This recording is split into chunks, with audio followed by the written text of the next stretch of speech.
Well, it's a good question. I think the ones to be most cautious of are the big situations like the Vodafone Verizon or say a Liberty Media, where the analysis is simply, I've done the sum of the parts analysis, the thing is trading at 70 cents on the dollar relative to what it's worth, but I have no ability to control what's going to happen or how it will ever be unlocked. It's really out of my hands.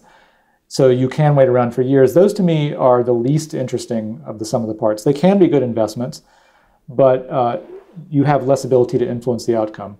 I think the more interesting ones are the smaller companies where maybe another activist has already come in and is doing some of the work for you.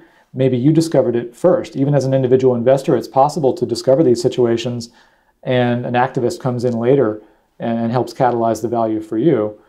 Maybe it's a company in the 500 million or under market cap range are prime territories for activist investors. There's the whole industry of activist hedge funds out there that go in and try to shake these companies up, try to have them shut down underperforming divisions.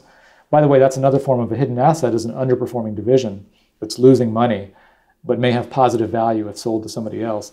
Activists are ideal for coming in and unlocking those values, and hopefully ending up with multiple entities that are actually better positioned to perform going forward, and you benefit as an investor. But to me, by far the most interesting are the ones that are self-catalyzing. These are the ones where there is an asset inside the company that is actively under development by that company, following a strategy that makes sense and you subscribe to. And we can talk later on examples of those types of companies. But those are the best, not the ones where you're just waiting around, where it's a portfolio of assets. Your incentives aren't necessarily aligned with management. They're sitting here running a big company and they're in a big position. They don't necessarily have an incentive to shake things up. You as an investor may not have the size to go in and catalyze it. I would rather have a situation where management is already aware of the hidden asset and is actively seeking to monetize the asset.